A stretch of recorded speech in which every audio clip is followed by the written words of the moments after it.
The nurse was called to the castle to care for the Duke, but got caught in a dangerous secret. Before we begin this beautiful period romance story, tell me in the comments where you're listening from. I love knowing where you're joining me from. The morning fog rolled low across London, blurring the gaslights and muffling the clip-clop of carriages. Inside St. Mary's Hospital, Nurse Margaret Hayes moved briskly between the rows of iron beds, her hands red from washing and her eyes heavy with the weariness of a night without rest. The patients were quiet now. Fever had taken one, sleep had claimed the rest. She was about to sit for a moment when the matron entered, holding a sealed envelope. "For you, Miss Hayes." It was brought by courier, royal seal. Margaret took it with a frown. "For me? That must be some mistake." "No mistake," the matron said, eyes narrowing. "They asked for you by name." The wax was crimson, stamped with the lion and crown of the Duke of Ravenshire. Her fingers trembled as she broke the seal. The letter was brief, written in a precise, slanted hand. "By order of His Grace Edward Blackwood, Duke of Ravenshire, your presence is required at Ravenshire Castle, Cornwall, to provide immediate medical care. The matter is urgent. A carriage will arrive tomorrow at dawn." She read it twice, scarcely breathing. The matron spoke first. "Well, that's an honor, child, but I'd think carefully before accepting. Ravenshire is not a place for the faint of heart." Margaret lifted her chin. "A patient in need is never a place for fear." And so the next morning, before the city had woken, she was already on her way west. The journey was long and cold.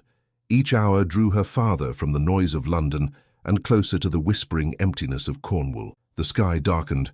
Mist curled over the hedgerows. By the time her hired coach reached the cliffs, dusk had fallen, and the sea below roared like some restless beast. "Ravenshire Castle, miss," the driver said, pointing upward. Through the fog, she saw it, tall and grim against the grey sky, its turrets half lost in cloud. No lamps burned in its windows, only the faint glimmer of lightning far off the coast. A footman met her at the gate, silent as the wind. He led her up the wide staircase into the great hall. Her boots echoed sharply against the marble floor. Everywhere portraits watched her, proud men and pale women, eyes fixed, as if to judge this intruder from London. At the top of the staircase stood the housekeeper, a severe woman with silver hair. "Nurse Hayes," she said. "You're expected. This way." Margaret followed through a corridor so quiet she could hear her own heartbeat. The air smelled faintly of candle wax and salt. "Is His Grace very ill?" she asked softly. The housekeeper did not turn. "He is unwell. You will see for yourself." They stopped before a tall door. "You are to attend him only when he requests it," the woman added. "He does not trust strangers." Then she opened the door and stepped aside. The room was vast, the curtains drawn. A fire burned low in the grate, its light revealing a figure seated near the window. The man did not rise. Margaret took a cautious step forward. "Your Grace?" He turned his head slightly. The firelight caught his face, sharp lines, pale skin, dark eyes that seemed to look through her rather than at her. "You are the nurse?" His voice was quiet, yet it carried an edge. "Yes, Your Grace." "Margaret Hayes, from St. Mary's Hospital. I came as requested." "I did not request you," he said coldly. "It was my cousin who sent for you. I have no need of doctors or nurses. You may return to London." Margaret met his gaze. "Forgive me, but I cannot. The letter bore your seal. I am here now and you are unwell. Let me at least examine you before deciding whether my journey was wasted." Something flickered in his eyes. Amusement, perhaps. "You are bold for a nurse. Only thorough." A silence stretched between them, broken only by the crackle of the fire. Then he sighed. "Very well. Do as you must. But you will find no ailment that medicine can cure." She set down her bag and reached for his wrist. His pulse was unsteady, weaker than it should have been for a man of his years. His skin felt cold despite the fire. "How long have you been feverish?" she asked. He hesitated. "I have not counted the days." "And your physician?" "Dr. Rutledge. He visits when summoned, though I have dismissed him for now." "Dismissed him? May I ask why?" He smiled faintly. "Because I am tired of being told to die quietly." Margaret looked up sharply. Who would say such a thing? "Those who find it convenient," he murmured. but you need not trouble yourself with our family matters." Her heart tightened. Beneath his composure, she saw something else. Exhaustion, suspicion, perhaps fear. She examined the glass beside him. A thin residue clung to the rim, blue under the firelight. "Have you taken any medicine today?" He glanced toward the glass. "A tonic. The same the doctor prescribes every evening." She lifted it closer to the light. "This powder, is it part of the tonic?" "I wouldn't know." Margaret hesitated, then said quietly, "It should not be." He looked at her sharply. "You imply—" Before he could finish, his hand went to his temple. He swayed, the chair creaking. Margaret caught him as he half fell forward. His breath came shallow, his lips were tinged faintly blue. "Your Grace." "Stay with me." His eyes fluttered open for a moment. "You see now," he whispered. "It comes without warning." She guided him toward the bed. "You must rest. I'll prepare something to counter the tonic until I know what's in it." "Do as you wish," he murmured, sinking back. "But if you value your safety, Nurse Hayes, do not drink or eat what is offered here." Then his eyes closed. Margaret straightened, heart racing. The fire hissed as rain struck the windows. She turned to the sideboard, examining the bottles and jars, all neatly labeled except one, the smallest, with traces of that same blue powder. She pulled a scrap of linen from her pocket, wiped a bit of the residue onto it, and hid it inside her sleeve. When she turned, she found the housekeeper watching from the doorway. "His Grace will rest now," Margaret said. The woman's face did not move. "You have done enough for one night." "I will remain near him," Margaret replied calmly. "He needs observation. No one remains in this room after midnight. Is that his order or yours?" The housekeeper's eyes glinted. "It is the rule of the house." Margaret inclined her head. "Then I will sit outside the door." She gathered her bag and stepped into the corridor. The housekeeper followed, locking the door behind them with a soft click that made Margaret's skin prickle. She sat on a small bench outside, candle by her side. The wind moaned through the old stone. Somewhere in the distance, a clock struck 12. Her mind spun through possibilities. Arsenic, perhaps mercury. But who would poison a duke and why? Footsteps sounded down the corridor. A man approached, tall, fair-haired, with a confident smile that did not reach his eyes.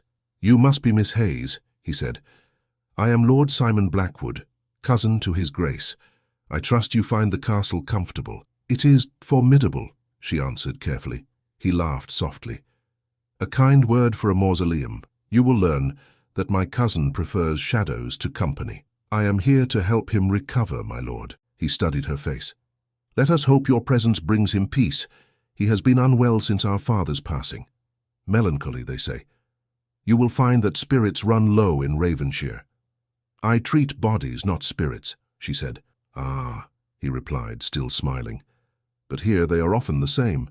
He wished her a good night and walked away, his footsteps fading into the darkness. Margaret leaned back against the wall, exhausted. The candle guttered, throwing long shadows. For a moment she thought she heard a whisper from behind the locked door, a soft murmur, as if the Duke were speaking in his sleep.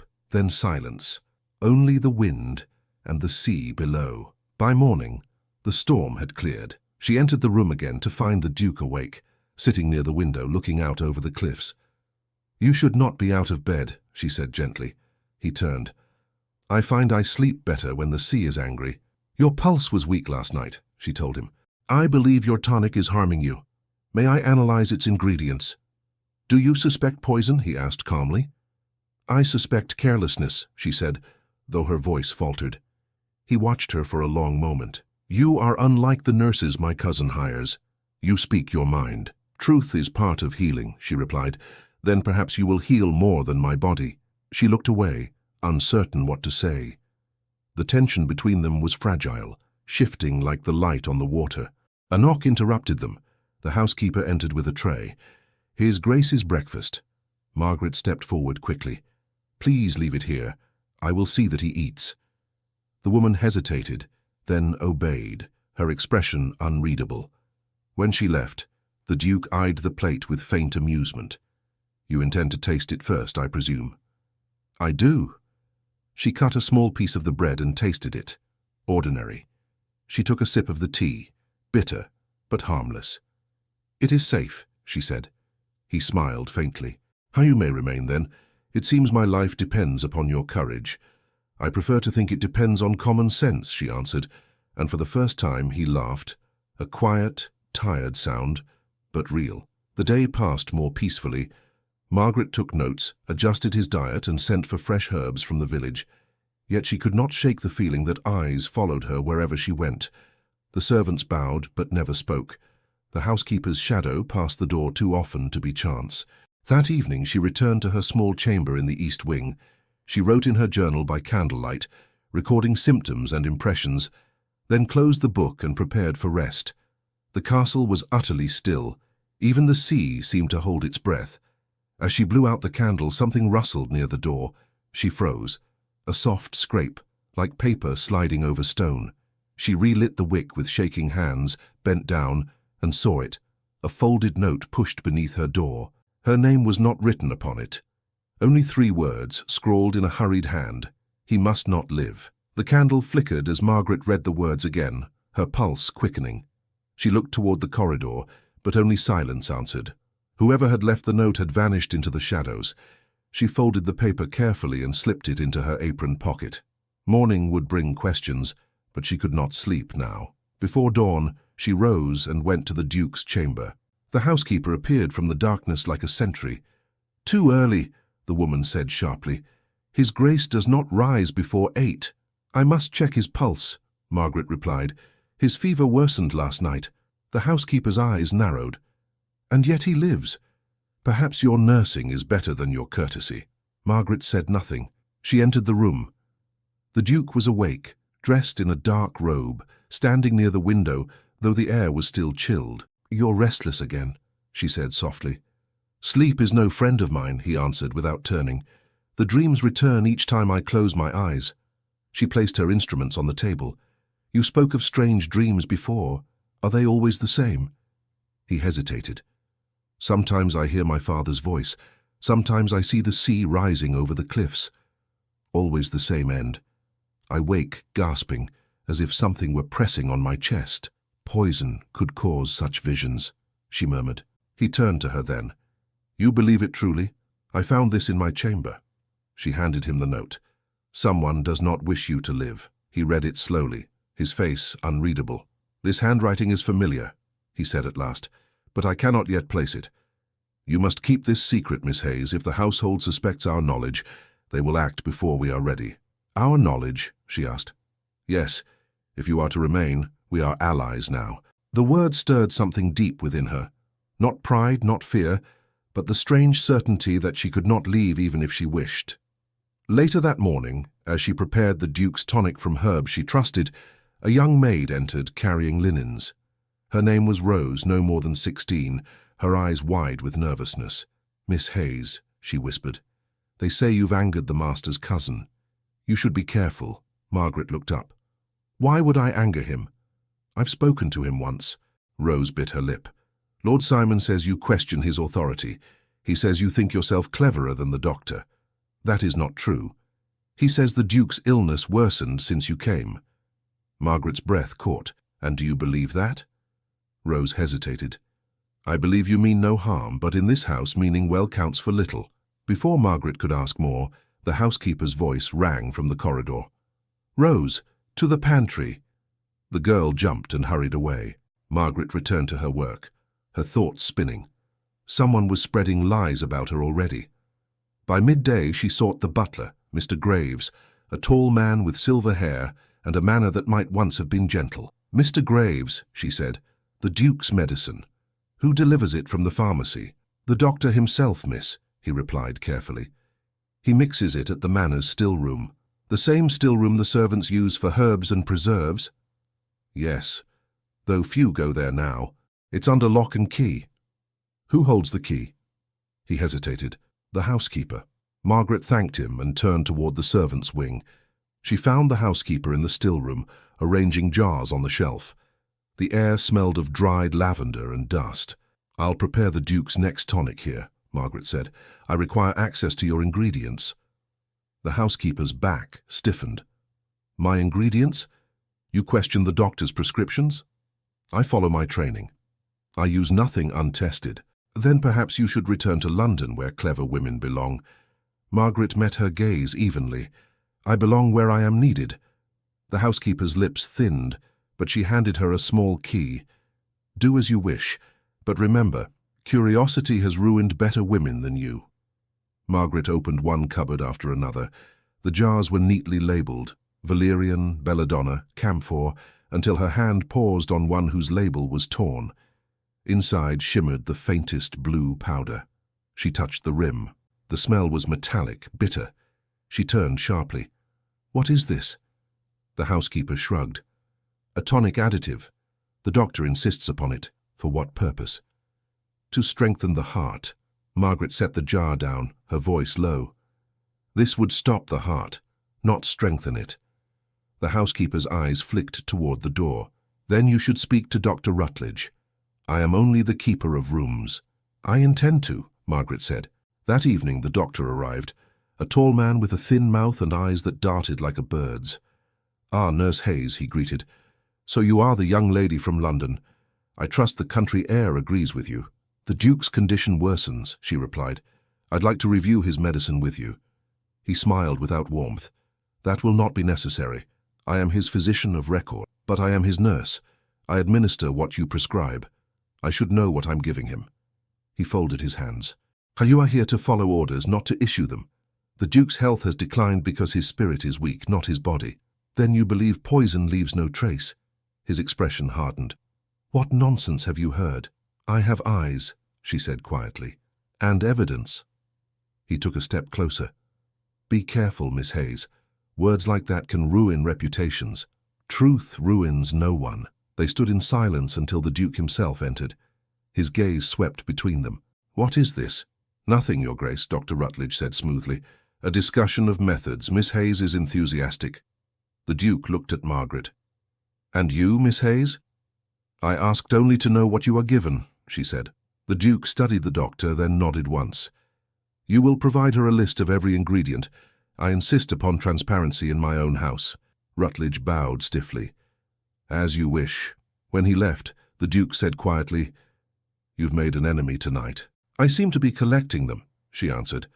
He smiled faintly. Then I hope you collect a friend as well. The next morning, Lord Simon requested her presence in the library. The room was vast, filled with books, whose bindings gleamed like old armor. He stood by the hearth, his expression pleasant. My dear Miss Hayes, he began, it pains me to see discord under this roof. You have unsettled the household. I do only my duty, she said. And yet gossip runs faster than truth. The servants whisper that you plan to marry my cousin once he recovers. Can you imagine how such talk might harm your reputation? Her cheeks flushed. I have never... He raised a hand. I do not accuse you, but you are young, impressionable. I would advise caution. The Duke values loyalty, not ambition. I serve no ambition, my lord. He stepped closer. Then prove it. Leave this matter of his illness to those who understand it. Continue your nursing quietly, and I will see that your future is secured. Perhaps a recommendation to a London hospital. You need not remain in this inhospitable place. She met his gaze squarely. Thank you, but I stay for the Duke's sake, not for yours. For a heartbeat, his charm faltered. Then he smiled again. So stubborn. You'll find Cornwall less forgiving than London. When she returned to the Duke's chamber, his expression told her he had guessed the encounter. Simon has spoken to you, he said simply. He believes I should leave. And will you? No. He looked at her for a long moment, then nodded. Then we stand together. The next few days passed in uneasy quiet. Margaret devoted herself to observation, noting every detail. When his strength returned, when it faded again, what foods preceded his attacks. Each evening she compared her notes to the blue residue she had hidden. On the 5th night, she found a folded napkin under her tray in the dining room, a warning scrawled in the same hurried hand as before. Ask the maid. She sought Rose immediately. The girl trembled when questioned. I can't, she whispered. They'll send me away. Who will? The doctor, Lord Simon. I don't know who started it, but he told the doctor to add something to the Duke's drink. Said it would calm him. Did you see it? I fetched the bottle. It had that blue dust inside. I thought it was medicine. Tears filled her eyes. "Please don't tell them I spoke." Margaret squeezed her hand. "You did the right thing. Keep silent now. I'll handle the rest." That night, she could not rest. She went to the Duke's chamber just before dawn and found him sitting awake, his face drawn. "You look pale," she said softly. "I dreamed again," he murmured. "This time it was not my father's voice. It was Simon's." Her heart tightened. "Then we have no time to lose. I believe I know what ails you, but I must confirm it." "How?" "By testing the powder. I'll need to examine the still room again." He nodded. "Be careful. If Simon suspects, he will act." Margaret waited until the household slept. Carrying a small lamp, she descended the narrow servants' stairway. The still-room door creaked open under her key. Inside, the air was heavy with damp herbs and silence. She found the same jar, half empty now, but beside it lay a smaller one sealed, bearing a wax crest, the crest of the Blackwood family. As she bent closer, she saw something glint beneath it, a torn piece of paper, the edge of a letter. She pulled it free and read the fragment aloud under her breath. "For the benefit of Lord Simon upon the death of Edward Blackwood." Her hands shook. Someone had prepared for the Duke's death in writing. She replaced the jar and stepped back, heart pounding. The floorboard behind her creaked. She froze, turned slowly. In the doorway stood the housekeeper, her candle trembling, her face pale as stone. "What are you doing here, Miss Hayes?" "I might ask you the same." "I heard footsteps," the woman said. "You have no permission to be here at night." "Then you'll report me to the Duke," Margaret said evenly. "Unless, of course, you'd rather I report what I found to him first." The woman's eyes darted to the jars. Her hands shook. "You understand nothing of this house. Then explain it to me." But the housekeeper turned and fled up the stairs, leaving her candle guttering on the floor. Margaret picked it up and looked again at the desk. There, beneath the letter, lay a small wooden chest. The lid bore the Duke's crest. She lifted it open, breath catching at the sight within. A vial of the same blue powder and, beside it, a folded letter sealed with Lord Simon's ring. Margaret stood frozen, the letter trembling in her hand. The wax seal bore Lord Simon's signet, unmistakable under the flickering lamplight. Her pulse pounded in her ears. Every instinct told her to destroy it, yet she knew it might be the proof the Duke needed to survive. She slipped both the vial and the letter into the pocket of her cloak, extinguished her candle, and crept silently from the still room. At the top of the stairs, the corridor was empty. The castle seemed to sleep, yet Margaret could not shake the feeling that someone had been waiting in the dark. She hurried toward her chamber, but before she reached it, a shadow detached itself from the wall. "Miss Hayes," a voice whispered. She turned sharply. Dr. Rutledge stood there, half in shadow, his face pale and drawn. "You're out late," he said softly. "The housekeeper tells me you have an unfortunate habit of wandering." "I might say the same, Doctor," she replied, forcing calm. "I came from the still room." "Indeed? Then perhaps you can tell me why the key was taken from its place." "I borrowed it for the Duke's benefit." "The Duke's benefit," he repeated, stepping closer. "Or your own curiosity?" Margaret held her ground. "The Duke's health declines with every glass of tonic you provide. You will explain its contents to me in the morning, or to him directly." Rutledge's thin mouth tightened. "You presume too much authority. I act under his." His gaze flicked toward her cloak pocket. "You carry something. What is it?" "Evidence," she said before she could stop herself. His eyes sharpened, but his tone turned smooth. "Then allow me to relieve you of it. Such matters can be dangerous in inexperienced hands." Margaret stepped back. "You will not touch me." He smiled without warmth. "No, Miss Hayes, but I will speak to Lord Simon. The Duke's cousin dislikes scandal. Be careful what you claim." He walked away, his footsteps echoing down the corridor. Margaret leaned against the wall, breath shaking. When she reached her chamber, she locked the door, hid the letter beneath the loose floorboard near her bed, and waited for dawn.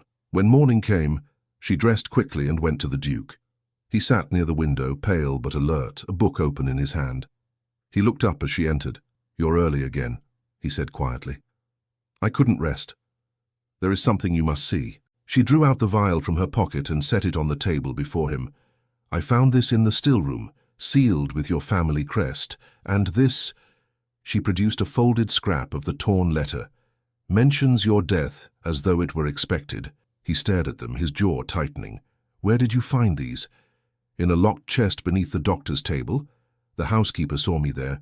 She may already have told Lord Simon. He rose unsteadily, crossing to the fire. Then we have little time. My cousin manages all my estates. He stands to inherit everything if I die without heir or will. The letter proves what I long suspected. You must take it to the magistrate, she urged, and risk Simon claiming that I am mad? He already spreads whispers about my mind. Then we must find more proof. He turned to her, his eyes fierce despite his weakness. We? Yes, she said simply. You trusted me once. Trust me again. For a moment he said nothing. Then his expression softened. You remind me of my mother, he murmured. She was the only one who ever stood her ground in this house. I'll take that as a compliment, Margaret said. It was meant as one. He looked toward the door. Keep the letter hidden. I will send for you tonight when it's safe to speak. By midday, rumors began to spread through the servants' hall. Margaret heard whispers as she passed, her name paired with words like thief, liar, dangerous. The maids avoided her eyes. The butler bowed stiffly. The housekeeper's silence spoke louder than all of them. When she brought the Duke his noon meal, she noticed Lord Simon already in the room, standing beside the desk. He smiled too pleasantly.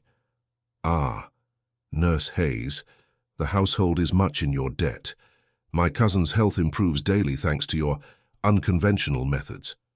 Margaret kept her tone neutral. His Grace's strength returns because he takes nothing but clear broth and herbs. I prepare myself. Simon raised an eyebrow. Ah, so you distrust the physician now? I trust only results, she said. The Duke looked from one to the other. That will be all, Simon. I wish to rest. Simon hesitated, then inclined his head. As you wish, Edward. But a word of caution, cousin. Too much trust in strangers invites disappointment. When he was gone, the Duke sighed. He never speaks without intent. Be on guard. Margaret nodded. I fear he already suspects we know more than we should. That night, she returned to her chamber and found the floor disturbed, the loose board slightly raised, her stomach clenched. She knelt quickly and lifted it.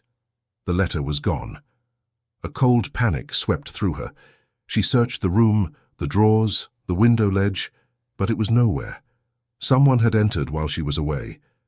She ran to the Duke's room and found him awake, pacing. The letter, it's been taken. His eyes darkened. Then they know we have seen it. You must leave this house tonight. I won't, she said. If I leave, you'll be alone again. They'll finish what they started. He hesitated. You risk too much. So do you. Before he could answer, the door opened and Dr. Rutledge stepped in unannounced. Forgive me, Your Grace. Urgent news. The maid Rose has fallen ill, and quite suddenly. It appears the same symptoms as yours. Margaret's breath caught. Where is she? In the lower quarters. I advise caution. Whatever afflicted her may be contagious. Margaret pushed past him. I'll see her at once. In the servants' hall, Rose lay pale upon a cot, breathing in short, ragged bursts. Her lips were faintly blue. Margaret knelt beside her, touching her forehead. Rose, it's Margaret. Can you hear me? The girl's eyes fluttered open. Miss Hayes. Her voice was barely a whisper. What did you eat? Tell me. Nothing. Only what Mrs. Alden brought. The tea, she shivered. The same tea, for his Grace. Who gave it to her? Margaret demanded. The housekeeper appeared behind her. Enough, nurse. The girl needs rest, not interrogation. Margaret turned, her anger sharp. You knew the tea was the same. Be careful what you imply, the woman said coldly. You forget your place. The Duke's safety is my place, Margaret answered, and the safety of every soul under this roof. The housekeeper's face remained unreadable. Then you'd best pray she lives to clear your name. Margaret froze. My name? The servants believe you brought this illness with you. It is said the maid served only the Duke and you. Draw your own conclusion. Gasps rose among the servants nearby. Margaret looked around, suspicion in every face. I have done nothing but heal, she said firmly. Words are wind, the housekeeper replied.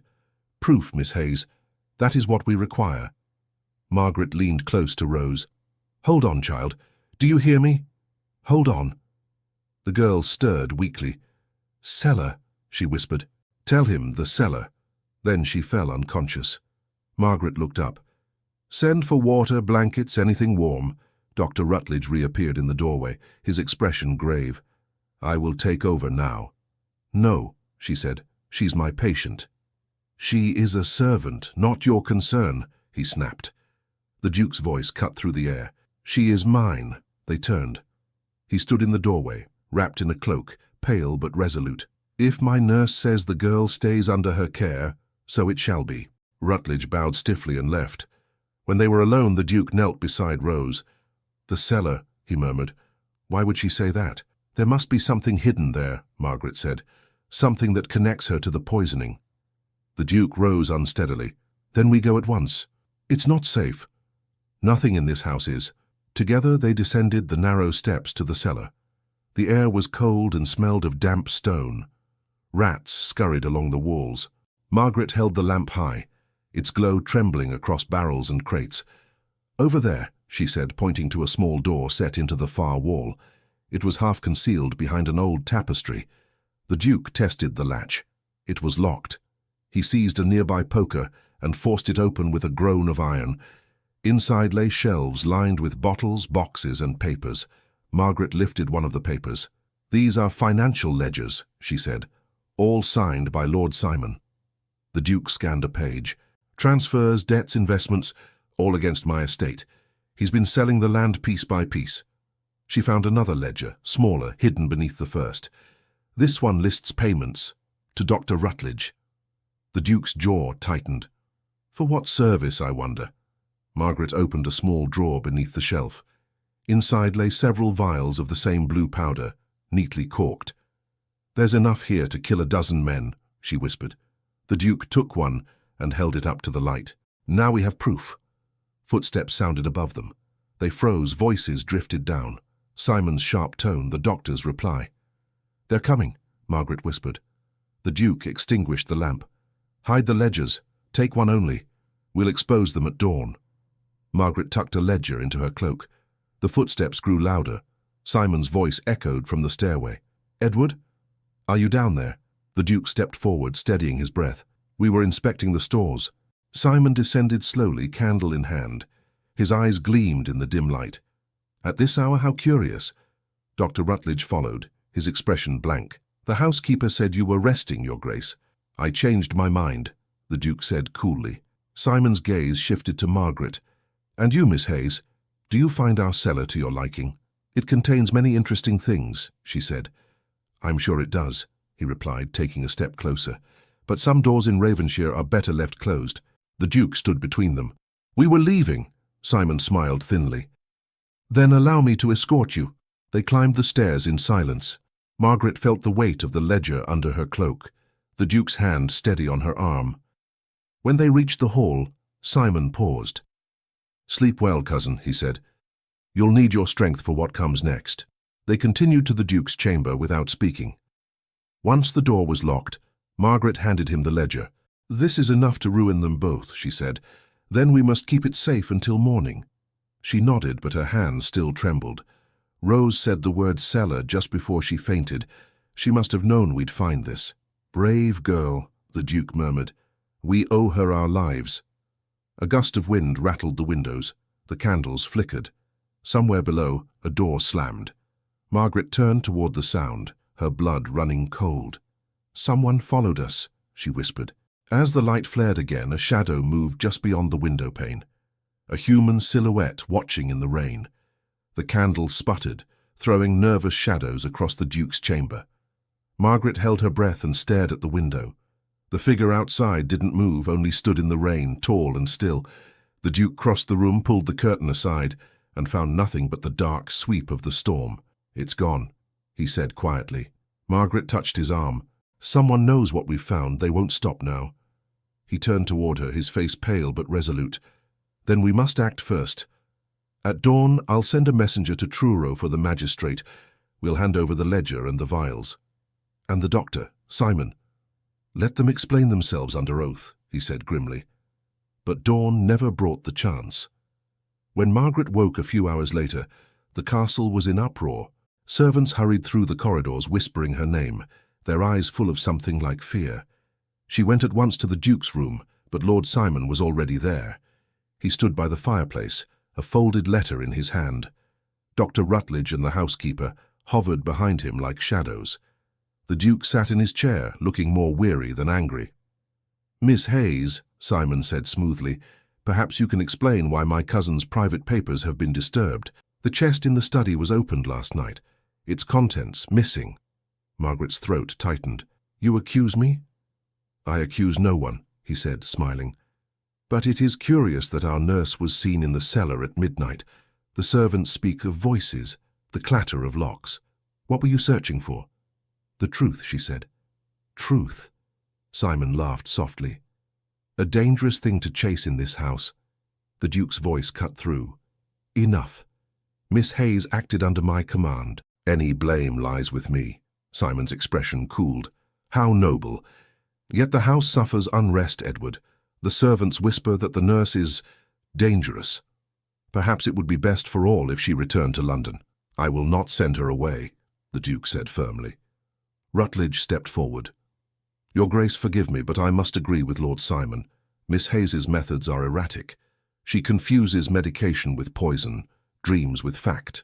She nearly killed the maid last night by forcing her to drink broth against my orders." "That's a lie," Margaret snapped.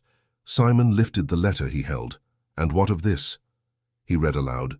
"Upon my death, I request that Lord Simon Blackwood be granted full stewardship of Ravenshire and its estates." Margaret's blood turned cold. The letter was a forgery, but one that would sound convincing to anyone who hadn't seen the real ledgers. Simon folded it neatly. "Found on the nurse's writing table this morning. Convenient, is it not? A confession prepared for your final illness." The Duke's hand clenched on the arm of his chair. "That is enough." "No, cousin, it is not enough," Simon said, his voice tightening. "You may defend her now, but the world will not. She will ruin you just as she has already brought shame on this house." Margaret turned to him, trembling but clear. "It's you who brought shame. The poison, the lies. Your doctor serves you, not his Grace." Rutledge stiffened. "Be careful, Miss Hayes." "I am finished being careful," she said. "You nearly killed him. You poisoned the maid, and now you hide behind forged letters." The Duke rose, swaying slightly. "Margaret," but she didn't stop. "Search the cellar, Your Grace. You'll find the proof, ledgers of transactions under Simon's name, payments to Dr. Rutledge, vials of the same blue powder." Simon's face turned white. For the first time, the charm broke. "This woman lies," he said hoarsely. "A servant's gossip and a lunatic's theories." "Then let the magistrate decide," the Duke said. For a moment, no one moved. Then Simon gave a sharp nod. "Very well. Summon the magistrate. But she will remain confined until his arrival. For her own protection, of course." The Duke's eyes flashed. "She will not be locked up like a criminal." Rutledge spoke softly. "Your Grace, if she's innocent, she has nothing to fear. And if she's guilty, confinement will prevent further harm." Margaret lifted her chin. "Do as you must." 2 servants escorted her to the small room beside the laundry, where the air smelled of damp stone. The door locked behind her with a heavy thud. She paced for hours trying to think. If the Duke truly intended to call the magistrate, there was hope, but Simon would act long before the law arrived. Late that afternoon, the key turned again. The housekeeper entered, carrying a tray. "Your supper, Miss Hayes," she said stiffly. Margaret didn't touch it. "Why are you helping them?" The woman paused. "You think I wish harm to his Grace?"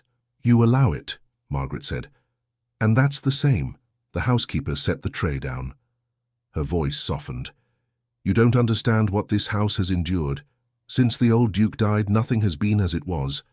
Simon controls the accounts. The doctor controls the Duke's body. And I—" She hesitated, then sighed. "I only try to keep the servants fed and the doors locked against worse things." "Then help me," Margaret urged. "You know I speak truth." The woman shook her head. "Truth doesn't free anyone here. It only buries them." She turned to leave. "Wait," Margaret said quickly.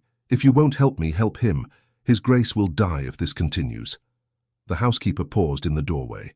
For a heartbeat, something flickered across her stern face. Pity, perhaps. "Eat," she said finally. You'll need your strength. When she was gone, Margaret sat motionless. Then she lifted the lid of the bowl. The broth was pale, harmless looking, but she caught a faint glimmer of blue at the bottom.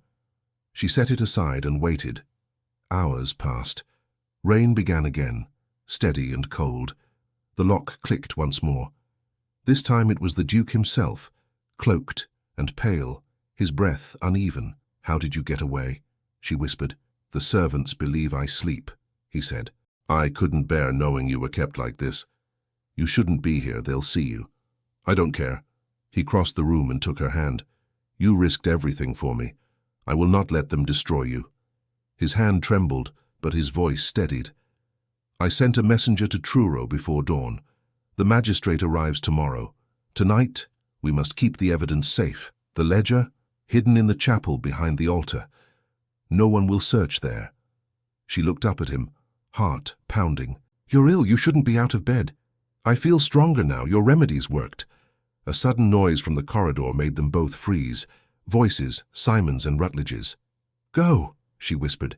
If they find you here, he squeezed her hand. Promise me you'll not lose faith. I promise. He slipped out just as the key turned again. Simon entered, followed by the doctor. Still awake, Miss Hayes? Simon said lightly. You must have a clear conscience. I have, she said evenly. He circled the small room like a cat. The magistrate will arrive tomorrow. Until then, I suggest you rest. His Grace is in poor spirits tonight. I fear your influence has exhausted him. She met his gaze.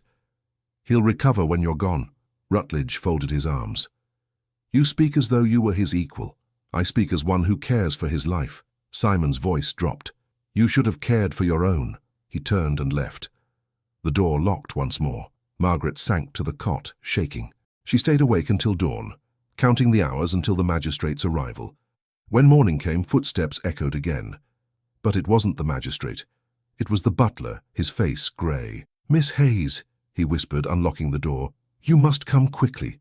His Grace has collapsed. She ran through the corridors, her heart hammering. Servants crowded the doorway to the Duke's chamber. Simon stood inside, feigning concern. Dr. Rutledge bent over the bed. Margaret pushed past them. Let me see him. Rutledge rose. You've done enough harm. Stand aside, she cried.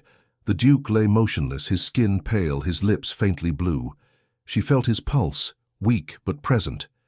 He's been poisoned again, she said through her teeth. You gave him something this morning. Simon looked at her with feigned shock. Such audacity. You return to accuse others while your own hands are stained. I gave him nothing, she said fiercely. Then explain this, Rutledge said, holding up a small bottle, the same she had used for her herbal remedies. Margaret stared. That's not mine. It was found in your chamber, Simon said. The servants will swear to it. The Duke stirred faintly, whispering her name. She leaned close. I'm here, hold on. Simon's voice was cold. You will leave this room now, Nurse Hayes. His Grace's welfare is no longer in your care. She refused to move. He needs antidote. Vinegar, milk, anything to dilute the poison. Rutledge's hand shot out, gripping her arm. You forget yourself. The Duke's voice rasped weakly. Release her. Simon frowned. You need rest, Edward. I said release her. Rutledge let go. Margaret knelt again, forcing the Duke to swallow a few drops of milk. His breathing steadied slightly. He'll live if left in peace, she said. Simon turned to the housekeeper. Take Miss Hayes to her room. She is dismissed.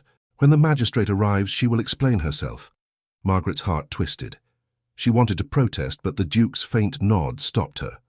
Go, he murmured. She followed the housekeeper into the corridor. Once inside her chamber, the older woman spoke in a low voice. You must leave tonight. Simon means to have you arrested before the magistrate even hears you. I won't run, Margaret said. If I go, he'll die. The housekeeper's hands trembled. Then God help us all. Night came again. The wind howled across the cliffs. Margaret sat by the window, her packed bag beside her, waiting for some sign that the Duke still lived. At last, a knock came. Soft, hurried. It was Rose, pale but standing, her eyes wide with fear. Miss Hayes, she whispered. They're meeting in the cellar. Lord Simon and the doctor. They said the Duke won't see another dawn. Margaret caught her hands. Did you hear how? Something in his medicine. They said it would look like fever. Then we must warn him. Rose nodded. Come quickly before they finish. They hurried down the back staircase, skirts whispering against stone. The castle was dark except for a few faint lamps. Halfway to the Duke's chamber, footsteps echoed from the opposite corridor. Margaret pulled Rose into an alcove. Two figures passed, Simon and Rutledge speaking low. By morning, Simon said, he'll be beyond help. The nurse too, once the magistrate arrives. Their voices faded. Margaret exhaled shakily. Come. They reached the Duke's door. She knocked once, softly. No answer. She tried again. Nothing. The door was barred from inside. Your Grace, she whispered. It's Margaret. Silence. She turned to Rose. Fetch the butler. Tell him to bring the spare key. The girl ran off. Margaret pressed her ear to the door. Inside, she heard a faint sound, a sigh, or a moan. Hold on, she whispered. I'm coming. When Rose returned with the butler, they forced the door open. The Duke lay motionless again, the same glass beside his bed. Margaret rushed to his side, praying she wasn't too late. Then she saw it, the faint trace of blue powder clinging to the rim. Margaret's cry broke the silence. He's been poisoned again! She threw the glass aside and knelt by the Duke's bed, feeling for a pulse. It fluttered, faint but alive. Bring water, quickly, she ordered. The butler hurried out, leaving Rose pale and trembling near the door. Margaret forced the Duke's mouth open and tried to rouse him. Your Grace, hear me, she whispered. Stay with me, please. His eyes rolled back, unfocused, and she caught the smell of the bitter powder on his breath. When the butler returned, she took the jug and poured water between the Duke's lips, praying it would dilute the poison. After several minutes, his breathing steadied slightly. Sweat beaded his forehead. Keep everyone away from this room, she said sharply. No one enters, not even Dr. Rutledge. The butler hesitated. Lord Simon, especially him. He nodded, fear in his eyes, and left to obey. Margaret turned to Rose. Go to the kitchen. Bring vinegar and milk. Hurry. As soon as the girl left, the Duke stirred. His lips moved. Margaret. She leaned close. I'm here. You'll be well again. He tried to speak, but coughed weakly. They said you betrayed me. I know, she whispered. But you mustn't believe them. I found the blue powder again, in your glass. His eyes opened wider. Simon? Yes, and the doctor. He closed his hand weakly around hers. I trusted him once. Fool that I am. You trusted your family, she said gently. That's no crime. Rose returned with the milk, and Margaret mixed a small draught, coaxing the Duke to drink. Gradually, colour returned to his face. When the storm outside began to quiet, she sank into the chair beside him, exhausted. You're safe now, she said softly. He looked at her for a long moment. I don't deserve such loyalty. Don't speak, she murmured. Just rest. But before he could close his eyes, the door burst open. Lord Simon strode in, the doctor at his side, both faces cold and composed. What is this? Simon demanded. You defy my orders again? Your orders? Margaret rose, furious. You have no right here. The magistrate will decide that soon enough, Simon said. But for now, this house remains under my authority, and I forbid you to attend his grace further. He'll die if you interfere again, she said. Rutledge stepped forward. You're overwrought, Miss Hayes. Leave the room before you worsen his condition. She stood her ground. You poisoned him. Rutledge's hand twitched, but Simon's calm voice cut in. Prove it, Nurse Hayes. You make wild accusations without evidence. Margaret reached for the small packet of blue powder she had saved. Here. Found in his glass and again in your stores. You call that no evidence? Simon gave a short laugh. Ah, the famous blue powder. Do you know what it is? Harmless mineral salts prescribed for stomach ailments. You've mistaken medicine for murder. Then drink it yourself, she said, her voice trembling with anger. His smile faded. Enough, Dr. Rutledge, escort her out. No, she cried. You'll not touch him again. The Duke's weak voice broke through. Stop! All eyes turned to him. He struggled to sit up. Simon, for once do as I command, leave her be. Simon's jaw tightened. You're ill. You don't know what you're saying. I know precisely. the Duke said, strength returning to his tone. She stays. You go. Rutledge looked uncertain. Simon's expression hardened, but he bowed slightly. As you wish, cousin, but when the magistrate comes, you'll regret defying me. They left, the door closing sharply behind them. Margaret sank to her knees beside the bed. You shouldn't have angered him, she whispered. He'll strike back. Let him, the Duke said. I've bowed to him too long. I'd rather face open war than his polite deceit. She looked at him, tears stinging her eyes. You're brave. He smiled faintly. No, only weary of being afraid. The next morning dawned grey but quiet. The household moved with strained silence, waiting for the magistrate. Margaret remained at the Duke's side, refusing all food and drink that came from the kitchen. When the butler brought her tea, she shook her head. Nothing from their hands. By midday, hoofbeats sounded in the courtyard. Through the window, she saw the magistrate's carriage approaching, splashing through puddles. Simon greeted the official at the door, bowing low, his charm fully restored. Margaret could almost hear the lies forming on his tongue.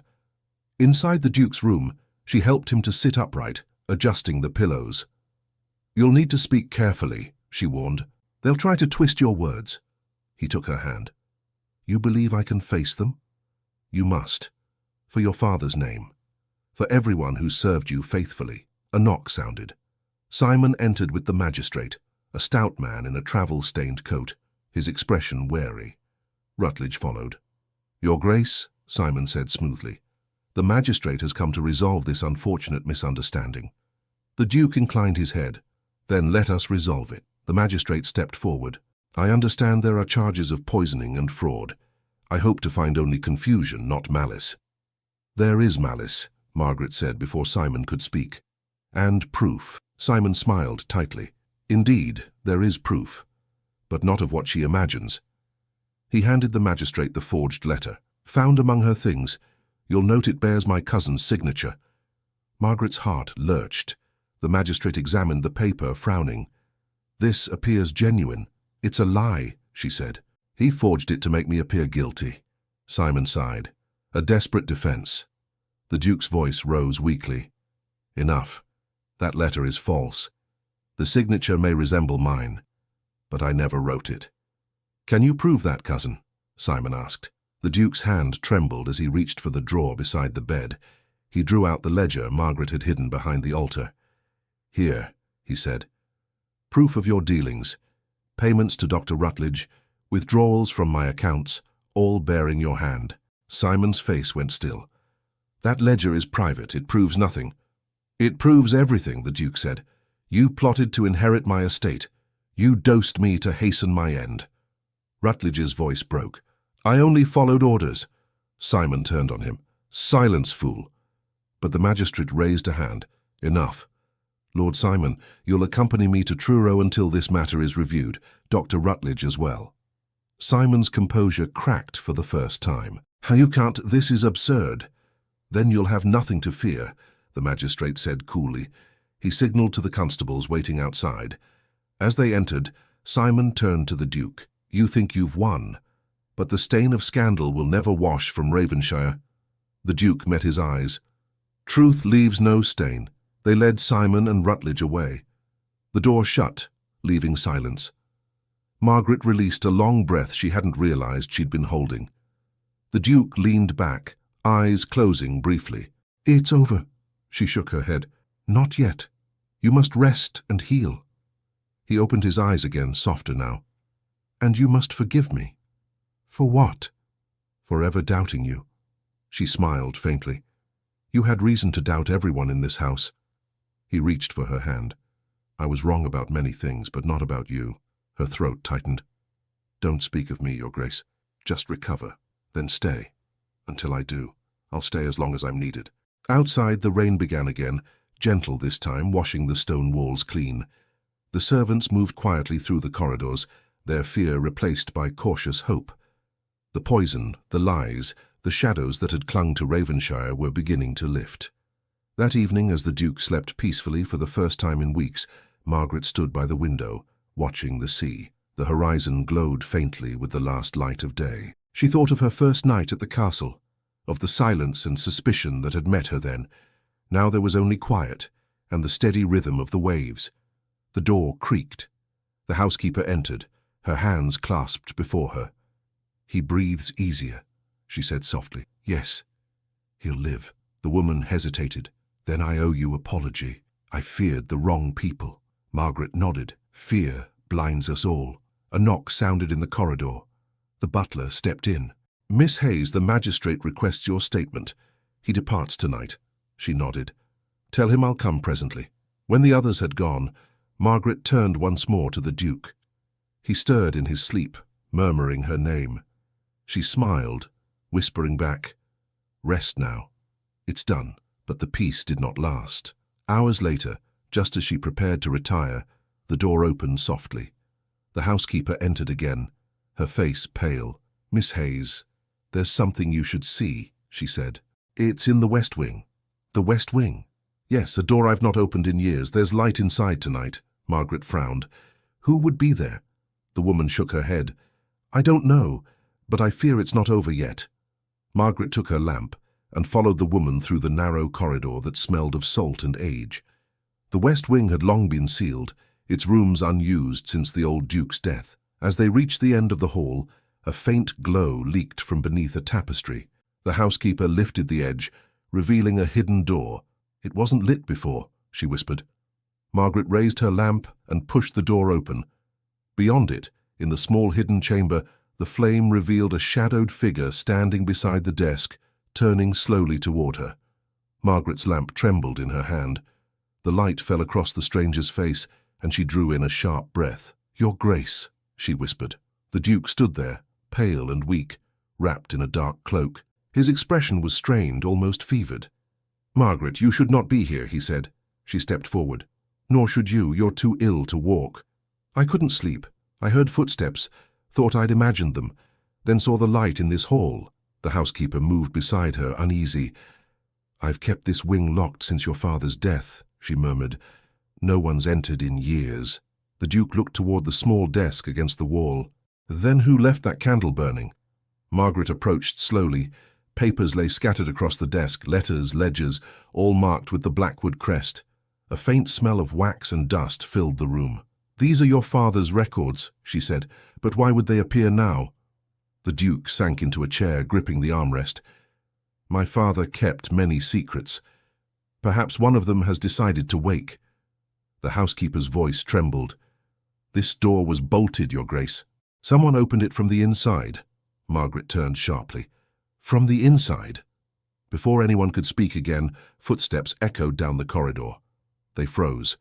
A flicker of light appeared beyond the doorway, someone carrying a candle. The Duke gestured for silence. They hid behind the curtain that hung near the desk. The flame drew nearer. Then came the soft creak of the door. Lord Simon stepped into the room. Margaret's heart stopped. He was supposed to be gone, taken to Truro under guard. Yet there he stood, calm as if he'd never left, his cloak dripping rain. He moved to the desk, scanning the papers. "So this is where the old man hid his fortune," he muttered. "All these years wasted chasing what lay under my nose." The Duke stiffened beside her. Margaret felt his anger like heat in the air. Simon lifted one of the ledgers, smiling faintly. "It seems I was too merciful. I should have finished what I began." The Duke stepped from behind the curtain. "And yet you couldn't," he said coldly.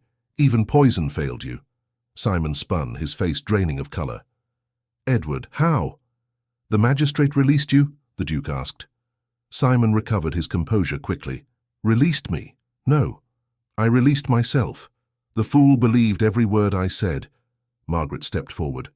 "You forged your innocence as you forged every document in this house."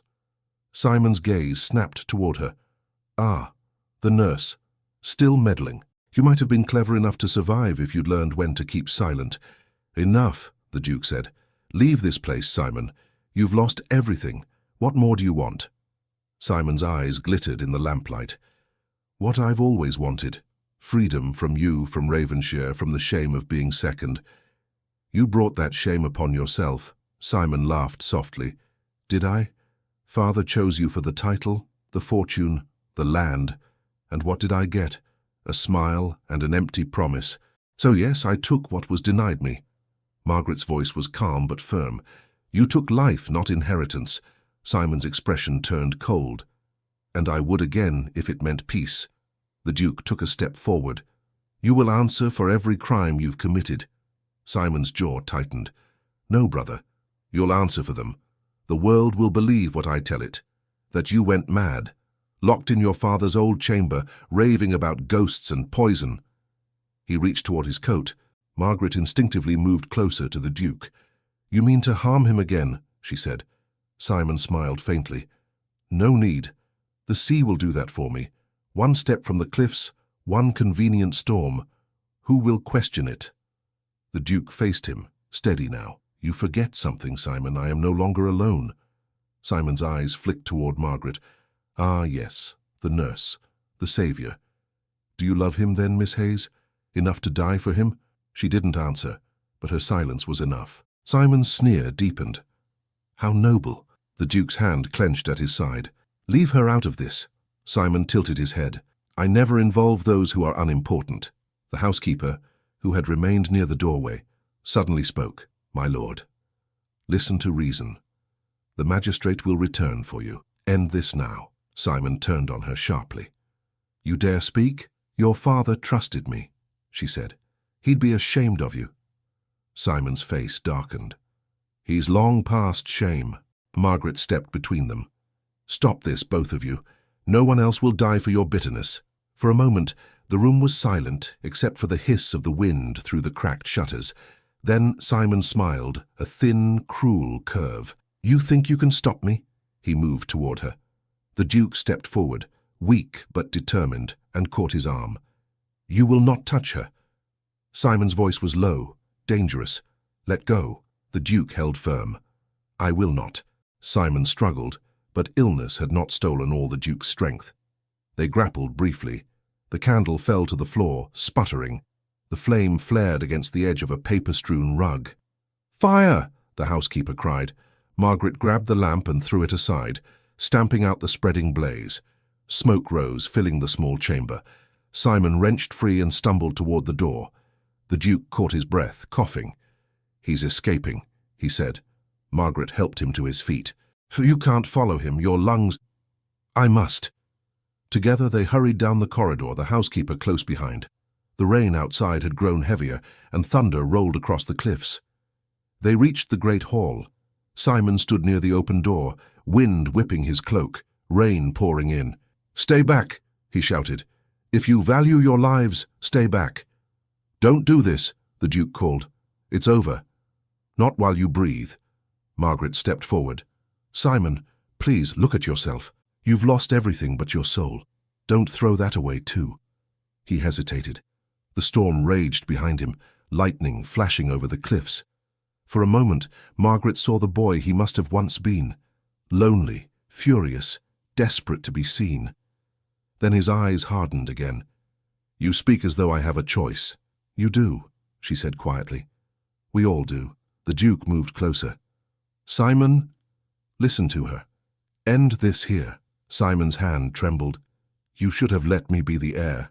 "I would have if love alone could choose it," the Duke said. "But father chose the law, not the heart. Don't let his choice destroy you." For a long moment Simon stood motionless, staring at his brother. Then he dropped his gaze, shoulders sinking. Perhaps it already has. He stepped back into the storm, the wind tearing at his cloak. Margaret cried out, but the Duke caught her arm. "Let him go," he said softly. They watched as Simon disappeared into the rain, his figure swallowed by the mist that rolled over the cliffs. The housekeeper crossed herself. God forgive him. The Duke leaned heavily against the doorframe, coughing from the cold air. "He's gone." Margaret guided him back toward the fire, where the servants had begun to gather, frightened and whispering. She knelt beside him. "You're safe now." He shook his head. "No one is safe until this house is cleansed of all its secrets." "You've already done that," she said gently. "Not yet," came another voice from the hall. They turned. It was Dr. Rutledge, disheveled, his coat soaked, eyes wild. "You think him the villain?" he said hoarsely. "Simon was only my tool. The true crime lies deeper." The Duke's expression darkened. "Explain yourself." Rutledge laughed bitterly. "Your father, the great Duke of Ravenshire. He began it all. He ordered me to test the powders on the servants, to seek a cure for his own failing heart. When the old man died, Simon inherited his debts and his madness. I only continued what I was paid to begin. The room went silent. The Duke stared at him as if struck. "You lie." Rutledge stepped closer, his voice trembling. "Look in the ledgers, Edward. Your father's seal is on every page. You were never meant to live long enough to uncover it." Margaret rose. "Enough. You've lost your reason." He laughed again, a hollow sound. "Reason? I lost that in this house long ago." The servants edged away from him. The butler whispered, "He's raving." Rutledge's gaze fixed on Margaret. "And you, nurse, you meddled where you shouldn't. You think you saved him? You've only delayed what was inevitable." The Duke stood, unsteady but defiant. "Leave this house, doctor, tonight." Rutledge's face twisted with bitterness. "I'll leave, but remember this. Truth never heals. It only bleeds." He turned and strode into the rain, vanishing as Simon had moments before. The hall fell silent except for the sound of the storm. Margaret turned to the Duke. "He's mad." "Perhaps," the Duke said softly, "or perhaps every man touched by Ravenshire carries some madness." "Not every man," she said. "Not you." He looked at her, a weary smile touching his lips. "If not for you, perhaps I would have joined them." The housekeeper stepped forward. "What shall we do, Your Grace?" "Send word to the magistrate again. Tell him Simon escaped, that the doctor is gone, and prepare the chapel. Ravenshire needs cleansing." When the servants had gone, Margaret turned back to him. "You shouldn't have followed Simon. You're too weak." He took her hand. "Weak, yes, but for the first time, I feel alive." She smiled faintly. "You frighten me when you talk that way, and you save me when you look at me that way," he said quietly. Her heart stilled at the tenderness in his voice. For a long moment, neither spoke. The fire crackled softly. Outside, the storm began to fade. The wind softened and faint moonlight broke through the clouds, spilling across the ruined hall. Margaret turned to draw the curtains, but as she did, she caught sight of something on the terrace below.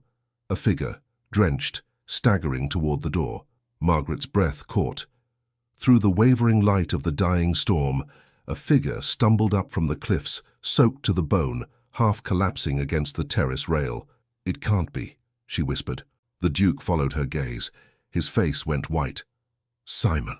Without thinking, Margaret ran to the door, flinging it open. The wind struck her full force, cold and wet, but she hardly felt it. Simon clung to the railing, his clothes torn, his hair plastered to his forehead. He looked less like the man who had cursed them hours ago, and more like a ghost dragged back from the sea. She reached him carefully. "Come inside. You'll die out here." He lifted his head, eyes hollow, voice hoarse. "Already dead," he murmured. The Duke appeared behind her, leaning on his cane. "Why have you returned?" Simon laughed weakly. "To finish what I began, or to end it. I can't tell which." He stumbled forward, and Margaret caught his arm. "You need warmth, not talk." She helped him inside. The servants gasped, stepping back. The Duke gestured for them to stay away. "Bring towels and brandy," he ordered. "Quickly." Simon sank to his knees before the fire. His hands shook uncontrollably. "The cliffs gave me mercy," he muttered. "I slipped, fell into the water, the tide threw me back like refuse." Margaret wrapped a shawl around him. "Rest. You're safe now." He looked up sharply. "Safe? No one's safe in Ravenshire. Not even you, Nurse Hayes. Do you think you've won?" "Enough," the Duke said quietly. "You've punished yourself enough for all of us." Simon stared into the flames. "Punishment? You think that's what this is?" "No, Edward. This is justice. The sea judged me, and it spared me only to speak the truth." Margaret's heart tightened. "What truth?" He turned toward her, his face pale but oddly calm. "The doctor lied to me. I thought I poisoned you to gain the estate. But he gave me more than poison. He gave me my father's own mixture, the one he used on himself." The Duke frowned. "What are you saying?" Simon's voice trembled. "Rutledge told me after the old man's death that father experimented with the powder, tested doses on servants, even on you as a child, said it would strengthen the heart. I believed him, foolishly believed I was continuing father's work." Margaret drew in a slow breath. That powder never strengthened anything, it only weakened. Simon nodded miserably. I see that now. I thought I was curing you, not killing you. The Duke stared into the fire, silent for a long moment. You were blinded by envy, but not malice. The doctor used us both. Simon laughed softly, a hollow sound. That absolution will damn me faster than any rope. Margaret knelt beside him. You can make amends. Tell the magistrate everything. End the curse your father left here. He shook his head. No magistrate will believe me. They'll hang me to cleanse the name of Blackwood. The Duke placed a hand on his shoulder. Then stay here. Stay with me. We'll face it together. Simon's eyes glistened.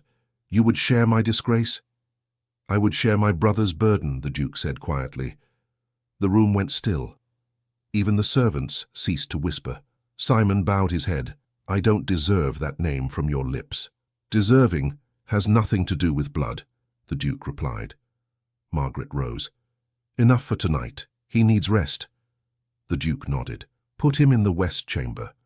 No locks, no guards. The servants hesitated, but Margaret's steady tone brooked no argument. Do as he says. When Simon was led away, the Duke sank into his chair, eyes closed. Margaret poured him a small measure of brandy. Drink, she said. You'll need strength. He obeyed, then looked at her over the rim of the glass. You've changed this house, Margaret. I almost fear to imagine what it would be without you. She smiled faintly. Less noisy, perhaps. He laughed softly, the first genuine sound of peace in days. Less alive, rather. The hours that followed passed in uneasy quiet. Servants moved cautiously through the halls, whispering about ghosts and guilt. By morning the sea had calmed, and pale sunlight spilled through the long windows. Margaret rose early to check on Simon. She found the housekeeper outside his chamber. He hasn't stirred since midnight, the woman whispered. I left food, but he touched nothing. Margaret entered quietly. Simon lay awake on the bed, eyes fixed on the ceiling. When he saw her, he tried to smile. Still playing guardian angel? Still trying, she said. How do you feel? Lighter, he said after a pause. As if the weight I carried has slipped into the sea. You can start anew, she said. Confess. Clear your conscience. I will, he murmured. But first, there's something you should know. He pointed toward the desk by the window. In the bottom drawer, a letter. The doctor wrote it before he fled. I found it hidden among Father's papers. Margaret opened the drawer and drew out a folded note. The handwriting was unmistakable, Rutledge's sharp, slanted script. She read aloud, To whomever finds this, my service to the Dukes of Ravenshire was never free of guilt. The old man demanded experiments that no conscience should endure. His sons inherited his ambition, though not his strength. I have done my duty, but I am done with this place. The blue powder is a refinement of the tincture he devised, harmless in small doses, fatal in grief. Its true danger lies not in death, but in the madness it awakens. Should either brother survive, warn them. The tincture remains in the wine cellar, sealed with the family crest. Destroy it before it destroys them. Margaret looked up. The wine cellar, she whispered. Simon nodded. He meant to poison us both with our father's legacy. She folded the letter. Then we destroy it. Simon's gaze softened. You are brave, Miss Hayes. Too brave for this cursed house. I do what must be done, she said. Rest. I'll tell your brother. When she returned to the Duke, he listened in silence as she read the letter aloud. So it was Father, he said at last. Even in death, he kept us chained. She placed a hand on his arm. You can end it now. Burn the last of it. Let Ravenshire breathe again. He looked toward the window, where sunlight touched the sea. Yes, it ends today. They descended together to the wine cellar, the butler and 2 servants following at a distance. The air was cold and heavy with the scent of oak and dust. Margaret found the chest sealed with wax and the family crest. The Duke pried it open. Inside lay several vials of the familiar blue powder, arranged neatly as though waiting for another generation to continue the madness. He stared at them for a long moment.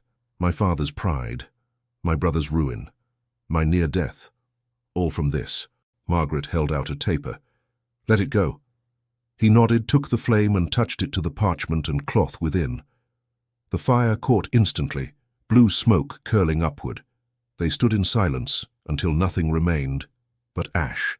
When they turned to leave, the butler said softly, "The curse is broken, Your Grace." "Not a curse," the Duke replied. "A lesson." They returned to the great hall. The house felt lighter somehow, the air easier to breathe. The servants no longer crept, but walked openly. Even the sea seemed quieter. Simon appeared in the doorway, pale but upright. "You did it," he said. "Yes," the Duke replied. "It's over." Simon nodded slowly. "Then I'll keep my promise. I'll speak to the magistrate and accept what comes." "You'll not go alone," the Duke said. Margaret stepped forward. "You needn't go at all. The magistrate knows enough. Confession will not erase the past, but you can build a better future."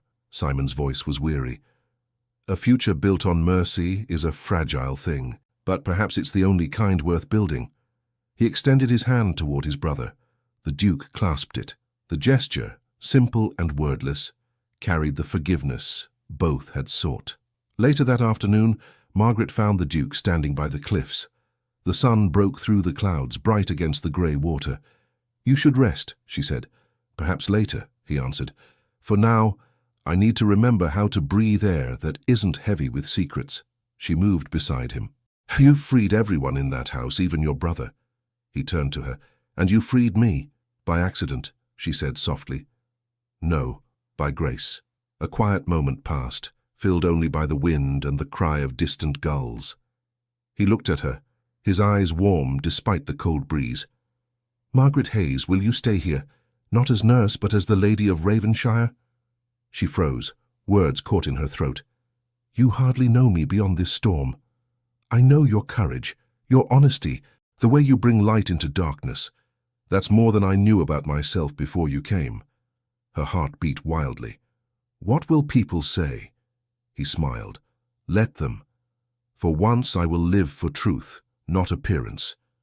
She looked toward the sea, uncertain, moved beyond words.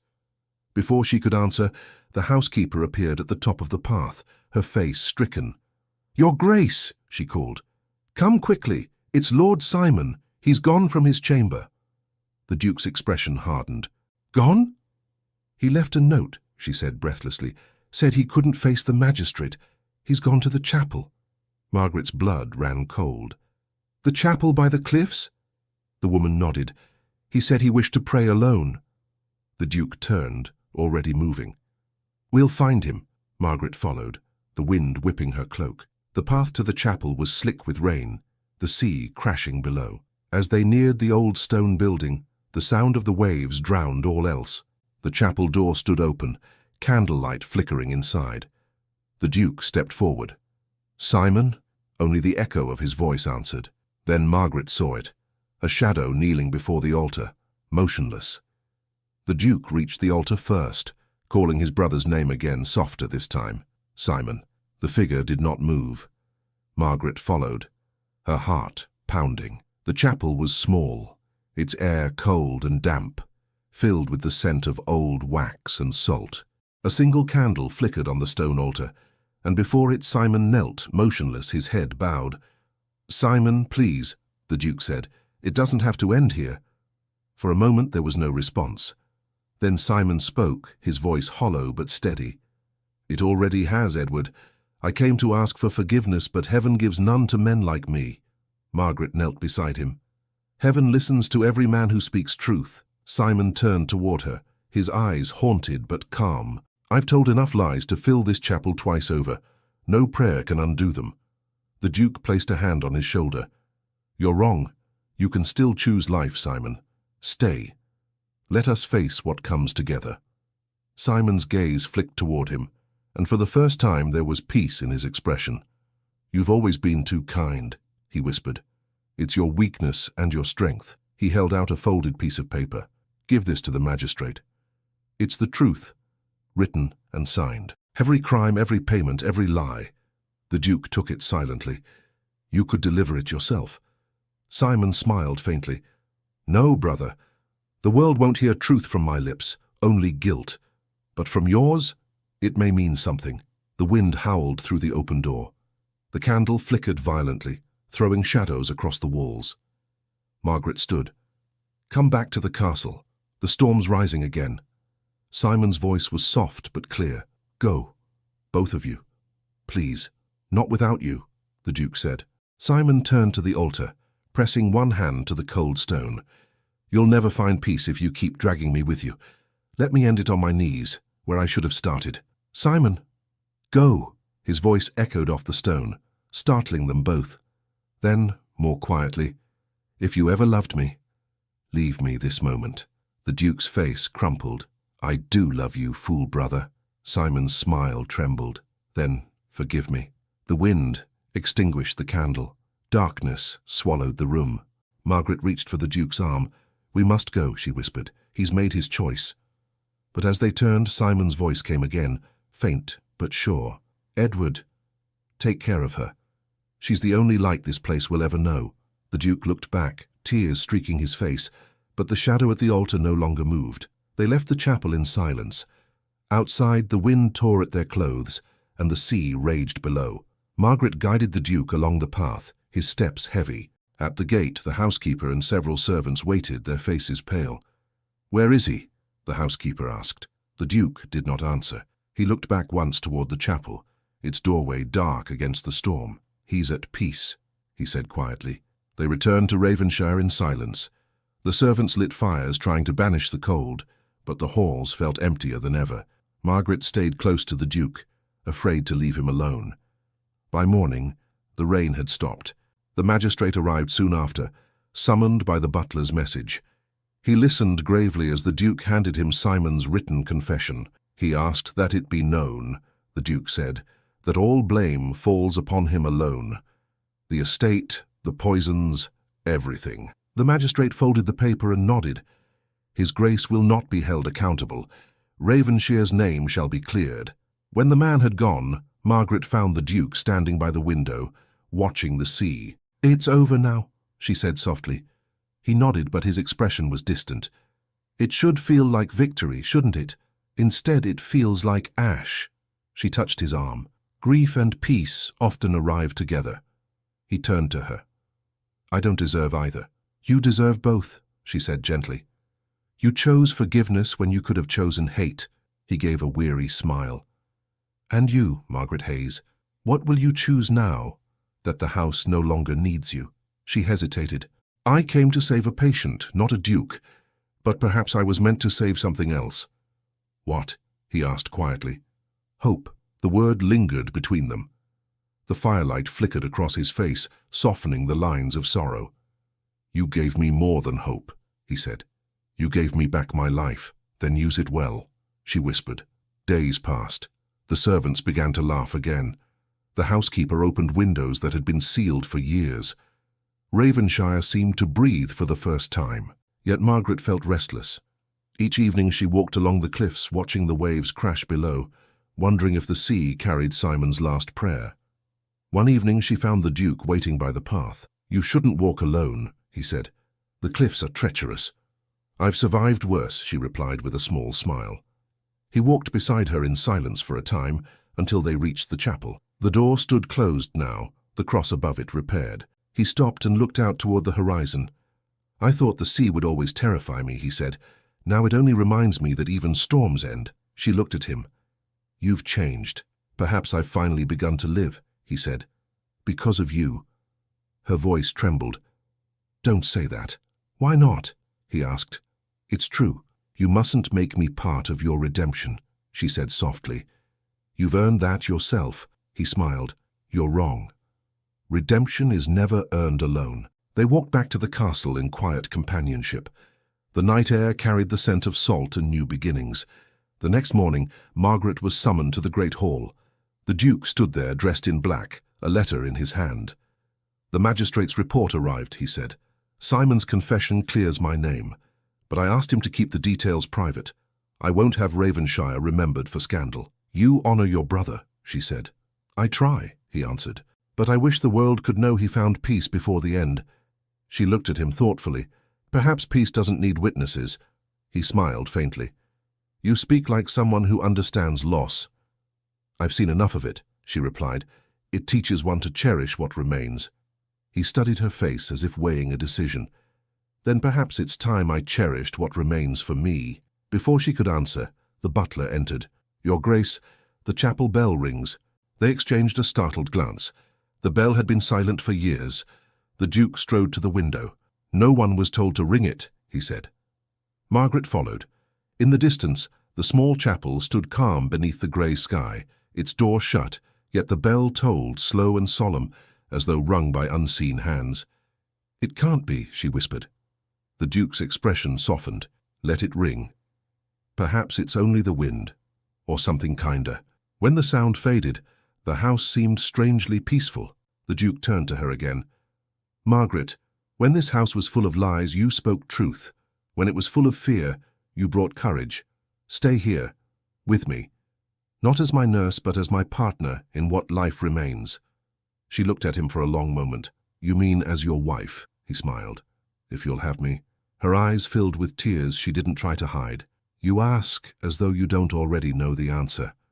He took her hands. "Say it anyway." "Yes," she whispered. "1,000 times yes." He drew her close, resting his forehead against hers, and for the first time since she had entered Ravenshire, she felt the house itself exhale, as though it too had been waiting for this moment. Outside, the sky cleared, and sunlight broke across the cliffs, turning the sea to silver. The servants gathered at the windows, smiling and weeping in equal measure. But as the Duke and Margaret stood together, a gust of wind passed through the open hall, carrying with it the faint sound of the chapel bell, one last gentle chime drifting over the cliffs. The morning after the chapel bell tolled, Ravenshire was silent again, but it was a different kind of silence, no longer heavy with fear, only filled with the gentle hush that follows a storm. Margaret rose early, feeling the faint warmth of spring creeping through the stone corridors. In the great hall the servants moved quietly, polishing brass and sweeping the hearth as if afraid to disturb the peace that had settled over the house. The Duke sat by the window, a letter open before him. He looked up when she entered. "You were awake before dawn," she said softly. He smiled faintly. "Habit, perhaps, or restlessness. I've grown unused to quiet mornings. Do you regret it?" He shook his head. "No. Only wonder how to begin again." Margaret moved closer, glancing at the letter on his desk. "From the magistrate?" "Yes. He confirms that Simon's confession has been accepted. The matter is closed. That should comfort you." "It does," he said slowly. "And yet, I wish my brother were here to see that the truth freed us both." She laid a hand on his arm. "Perhaps he does see." He turned toward her. "You always speak as though you believe heaven still listens." "I do," she said simply. "I've seen too many lives saved to think otherwise." He smiled faintly, looking at her with quiet admiration. "Then perhaps I'll learn faith from you."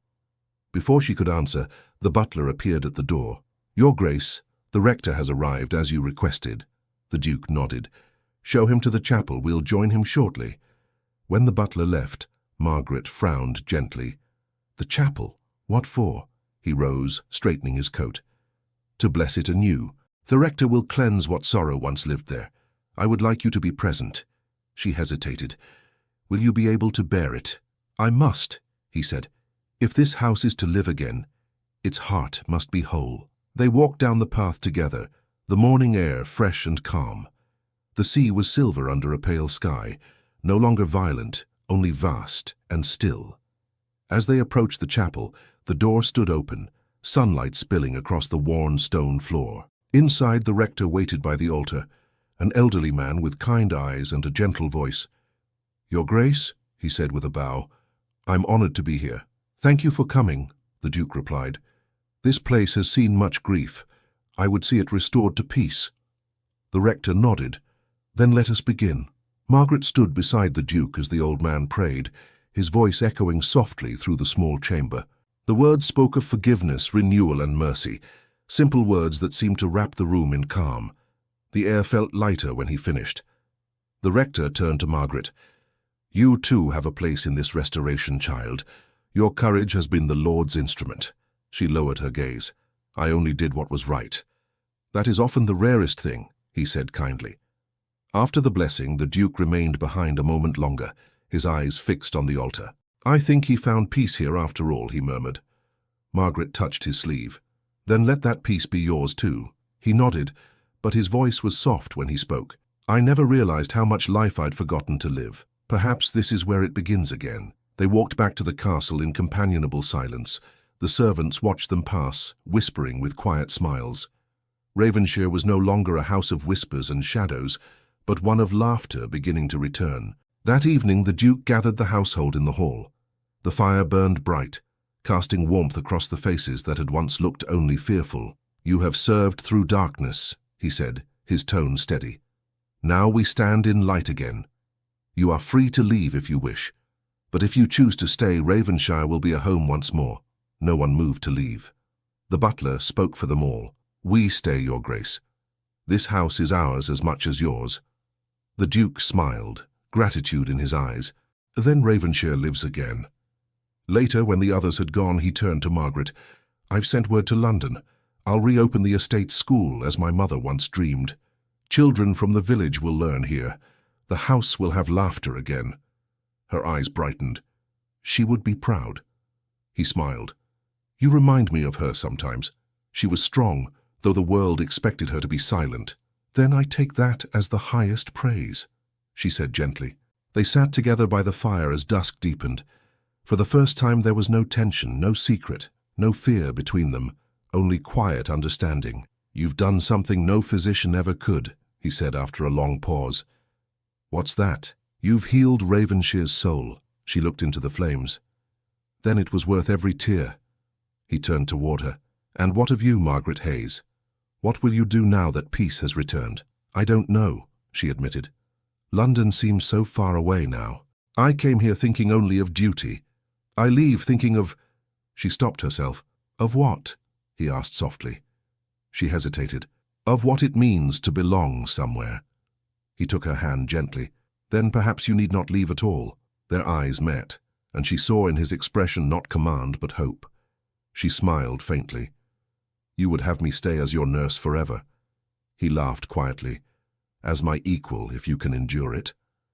"I think I could endure worse," she said. The fire crackled, and for a while neither spoke. The storm outside their lives had finally ended. Days turned into weeks. Spring came fully to the cliffs, painting the moors with green. The Duke regained his strength. Colour returned to his face. Margaret oversaw the preparations for the school, spending mornings among carpenters and afternoons teaching the maids' children their letters. In the evenings, she and the Duke walked the gardens together, speaking of everything and nothing. The future, the village, the sea. The bond between them grew quietly, not from drama, but from peace hard won. One afternoon, the rector returned to bless the new schoolroom. The Duke stood beside Margaret as the villagers gathered. "This house once held silence," he told them. "Now it will hold voices again." The villagers cheered softly, their eyes full of gratitude. Afterward, the children ran through the halls, laughing where once there had been only echoes. Margaret watched them, her heart swelling with joy. The Duke came to her side. "You see, Ravenshire belongs to life again, and you to it," she said. He looked down at her. "And you?" She met his gaze, perhaps to both. That night the sky was clear, and the stars shone over the cliffs. Margaret stood on the terrace, the sea whispering below. The Duke joined her quietly. "It feels different now," she said. "Even the wind seems to sing instead of mourn." He nodded. Perhaps it was waiting for this peace as much as we were. He turned to her, the light of the stars catching his face. "You've given me back everything I lost, and you've shown me that love can still grow in broken soil," she said softly. He took her hand. "Then let us build something new from it, something lasting," she whispered, "something true." They stood together, the night wind cool and gentle around them. Below, the sea shimmered under the moonlight, calm for the first time in many months. As they turned to go inside, the butler appeared in the doorway, smiling. "Your Grace, Miss Hayes, the housekeeper wished me to remind you the chapel bell has been repaired. It's ready when you are." Margaret looked at the Duke, her heart catching in her throat. He smiled softly. "Then the house is ready too." The servants' laughter drifted from the hall, and the scent of the sea filled the air. Ravenshire was alive again, its pain buried beneath renewal. Margaret paused at the doorway, looking back toward the cliffs. For the first time, she felt no fear of what waited beyond them, only gratitude for what remained. The Duke followed her gaze. "Tomorrow," he said quietly. "We will ring the bell again." She turned to him. "For remembrance? For hope," he said. The word lingered between them like a promise, but as they stepped inside, a gust of wind swept through the open doors, strong enough to rattle the windows and snuff out half the candles. The servants looked up in surprise. Margaret frowned slightly. The air changed so suddenly. The Duke glanced toward the chapel, a shadow passing through his expression. Strange. The sky was calm a moment ago. The butler hesitated. "Your Grace, perhaps it's nothing." But someone lit a candle in the chapel again. The Duke and Margaret exchanged a silent look before moving together toward the door, the last flicker of unease stirring in the peace they had fought so hard to win. The wind swept through the open doorway, as though the sea itself had entered Ravenshire. Candles guttered, flames dancing wild. Margaret's heart pounded as she turned toward the Duke. He stood still, listening, every muscle tense. "The chapel," he said quietly.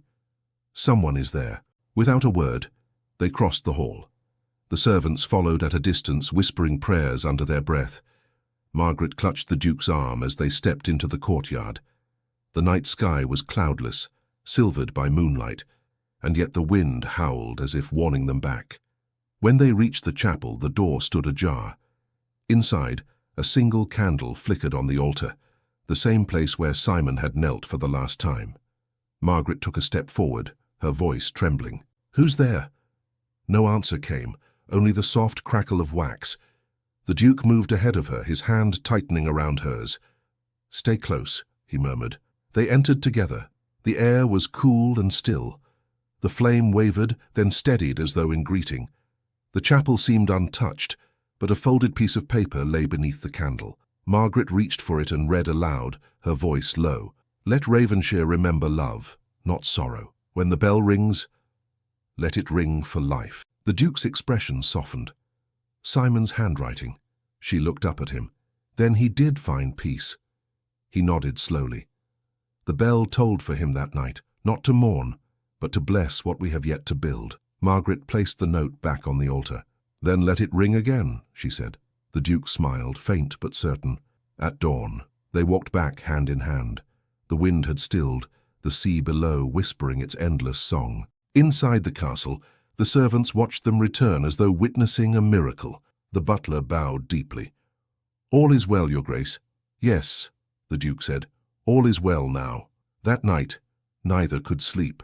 The house was quiet, the kind of quiet that feels like a new beginning.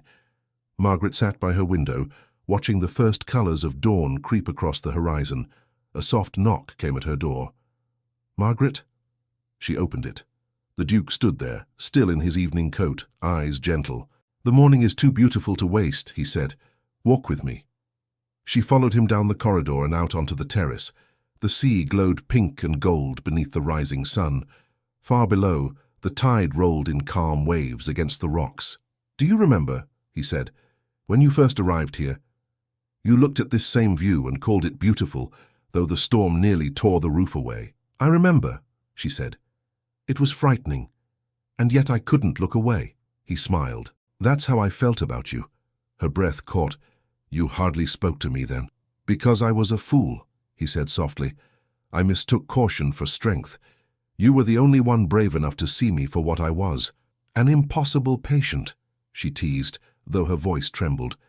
"A man who had forgotten how to live," he said, "and who found life again because of you." She turned toward him. "Edward." He took her hand, lifting it gently to his lips. "You saved me more than once. From poison, from despair, from myself. Tell me how I can repay that." "There's nothing to repay." "There is," he insisted. "There's everything." He looked out toward the chapel. "When the bell rings today, let it ring for the living, for what remains. For us." She stared at him, unable to breathe. "For us?" He met her gaze. "Margaret Hayes, you walked into this house a stranger. You leave it as the heart of it. Will you marry me?" Tears filled her eyes before she could speak. "You would marry a nurse?" "I would marry the woman who taught me mercy," he said, "and who made me believe in love again." Her voice shook. "You're certain?" He smiled. "I've never been more certain of anything." The first peal of the chapel bell echoed across the cliffs. Margaret gasped. Someone rang it already. He laughed softly. Perhaps Simon wished to give us his blessing. She looked toward the rising sun, tears glistening. Then yes, she whispered. Yes, Edward, I will. He drew her into his arms. The bell rang again, bright and pure, rolling across the sea like a promise kept. By mid-morning, Ravenshire was alive with joy. The servants bustled through the halls, spreading news faster than they could light candles. The housekeeper wept openly as she polished the silver. I never thought I'd see this house happy again, she said. The butler nodded, smiling through tears. The curse is lifted. In the courtyard, children from the village played, chasing one another through the sunlight. The Duke stood by the fountain, speaking quietly with the rector. Margaret watched from the steps, her heart full. When he turned toward her, his eyes shone with a peace she had never seen in him before. Everything's ready, he said. Will you walk with me once more? Always, she said. They entered the chapel together, surrounded by the people who had once feared to speak. The air was filled with flowers gathered from the garden, wild roses, white lilies, heather from the cliffs. The rector stood waiting with an open book. The Duke took Margaret's hand and faced her. I thought I was cursed to walk alone, he said softly. But you walked beside me and turned my solitude into grace. She smiled through her tears. And you taught me that duty can lead to joy, that compassion can become love. The rector raised his hands. Before God and these witnesses, I ask, Edward Blackwood, do you take this woman to be your wife? I do, the Duke said, voice steady. And you, Margaret Hayes, do you take this man to be your husband? Her heart trembled as she whispered, I do. Then, by the authority of the Church and in the sight of heaven, I pronounce you man and wife. The bell rang again, its sound soaring over the cliffs. The servants cheered, the villagers clapped, and even the old house seemed to sigh in relief. The Duke turned to her, his voice barely more than a breath. At last. She laughed softly, tears and joy mingling. At last, she echoed. He kissed her then, gently, reverently, as sunlight poured through the stained glass window, and bathed them both in gold. The celebration that followed filled Ravenshire with life. Tables were set in the hall, music drifted through the corridors, and laughter replaced the long years of silence. Margaret danced once with every child in the house before the Duke claimed her hand again. You look radiant, he said, drawing her close. You look human, she teased, smiling up at him. He laughed. A miracle, then. When the music softened, they slipped away to the terrace, escaping the joyful noise. The sky was streaked with orange and rose, the sea calm beneath it. Margaret leaned on the railing, her veil fluttering in the breeze. Do you think he would have stayed if he'd lived? Simon, the Duke asked. She nodded. He shook his head. No, his peace was not here. But I believe he watches over us. She smiled. Then I'll thank him each morning. The Duke turned to her. You've given this house a new story, one I mean to honor every day. She looked at him with warmth that reached her soul. And what will that story be called? He considered for a moment, then said softly, The Nurse and the Duke. She laughed. That sounds like a dreadful novel. Then let's make it a beautiful life instead. He kissed her forehead. I owe you everything. She shook her head. You owe me nothing. We both found what we needed. He smiled. And what was that? Faith, she said, in ourselves, in love. The sun dipped lower, painting the sea in fire. The wind carried the faint sound of the bell one last time, distant and sweet. That evening, as twilight deepened, the Duke led her to the newly restored garden. The roses had begun to bloom early, pale blossoms glistening with dew. Lanterns hung from the branches, their light soft as candle flame. This was my mother's garden, he said. She used to say every heart deserves a second spring. Margaret walked among the flowers, fingers brushing the petals. Then Ravenshire has found its spring again. He watched her, awe in his eyes. And so have I. They walked hand in hand until the stars appeared. The sea whispered below, calm and eternal. Margaret rested her head on his shoulder. Do you ever think of London? He asked. Sometimes, she admitted, but only as a place that taught me how to leave. He smiled. And now I think of home, she said softly. And I see this. He turned her gently toward him. Then promise me one thing. What is it? Never doubt how deeply you are loved here. I never will, she whispered. He kissed her again, slow and sure, his hand trembling slightly against her cheek. You've turned a house of sorrow into a place of light. You've turned me into a man capable of joy. Then joy is yours forever, she said. They lingered there long after the lanterns burned low, speaking softly, laughing sometimes, falling into the quiet comfort of those who no longer fear silence. As night deepened, the butler appeared at the garden gate. Your Grace, he said gently, the household waits to toast you one final time. The Duke smiled. Then let them wait a moment longer. Margaret laughed softly. You'll spoil them with kindness. They've earned it, so have you. He offered her his arm. Shall we, Duchess? She hesitated at the new title, then smiled. We shall. Inside, the hall glowed with golden light. Glasses were raised, songs were sung, and even the walls seemed to echo in harmony. When the final toast came, the Duke lifted his glass.